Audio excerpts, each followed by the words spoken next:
Yon, mapagpalang araw sa ating lahat mga idol. For today's video, ito yung gagawin natin ngayon. Basic naman mga idol. Isa na naman makabuluhang content para sa mga fighter training natin dyan mga idol. Since na bawal tanggalin yan mga idol dahil tumatakbo yung freshwater generator, gagawin natin, susukatan lang natin.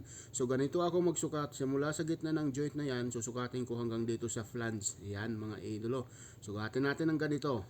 Simula dyan sa gitna ng joint mga idol ha. Center ng joint mga idolo.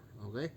Tapos kukunin ko yung kapal ng flange. Yan Kunin mo ng ganyan mga idolo. Tapos ilagay natin, i-take note natin dito.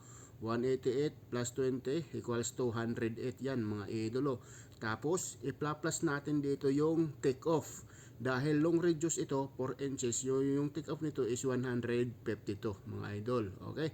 Ngayon, i-plus mo lahat yan mga idol. Kung ano yung kalalabasan yan mga idol, yan yung haba. 'Di ba? Yan yung measurement niya, 360.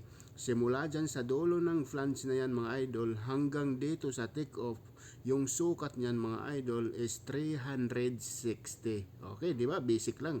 Sunod naman ay simula dyan sa take off hanggang dito sa flange. Okay, simula dyan sa dulo ng flange hanggang dito sa take off, kukunin natin yung sukat. Okay, basic. So dito na naman tayo sa gitna ng joint. Ayan sukatin mo dyan hanggang dito sa flange. Ganyan ganyan, di ba? 80 mm. Tapos kunin natin yung kapal ng flange. Yan 20 mm. So take note mo naman, 80. Tapos 20 mga idol. Tapos yung take off 152 mga idol. Okay? I-plus mo lang lahat yan mga idol. So yung kalalabasan yan, yan na yung measurement mga idol. Simula sa flange to take off is 252. Okay? 252 yan mga idol. Di ba? Basic na basic lang mga idol. Ganyan lang ka-basic. So ito naman yung calculation ng mga deduction. So kukunin natin itong spool piece. Okay? Simula dyan sa take off hanggang dito sa flange is 360. Ito yung pinaka-importante, yung mga deduction, mga idolo, okay? Simula dyan sa flange, magbabawas tayo ng 5 mm. 5 mm. Tapos, dito naman sa joint, 2.5. Kailangan may gap para maganda yung penetration. 2.5, okay?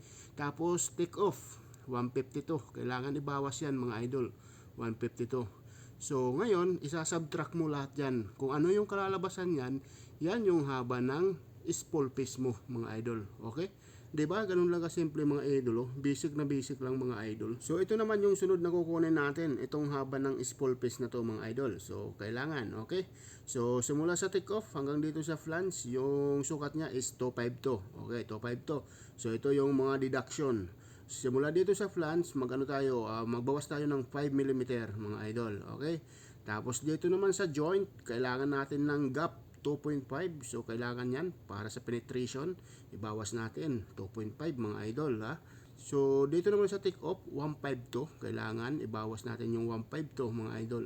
So isasubtract mo lang yan kung ano yung kalalabasan, yun na yung haba ng spool piece natin mga idol. Okay, 92.5 yan yung haba ng spool piece natin. So, 'di ba? Hindi na tayo magpatsambahan lang diyan mga idol.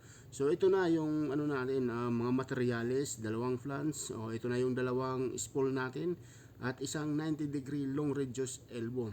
So, napaka-importante rin dito yung preparasyon, no? Dapat naka-bevel, dapat tama yung rot face. Yan, 'di ba? May rot face niyan mga idol para maganda yung rot pass natin, 'di ba? Mga idol. Pati dito sa elbow, yan naka-bevel tapos may rot face. So okay, pagdating naman dito sa pag-fit up mga idol, dapat maganda rin yung fit up natin. Hindi tabingi mga idol dapat pantay. Lagyan natin ng gap mga idol 2.5. Dapat pantay straight mga idol. So dito, itaking natin mga idol tapos eskwalahin natin yan kung ito ay straight or pantay. Dapat even mga idol dapat even siya para puging-pugi tingnan. Ganyan lang kasi basic mga idol, di ba? So ayan, lalagyan natin ng gap, ganyan lang.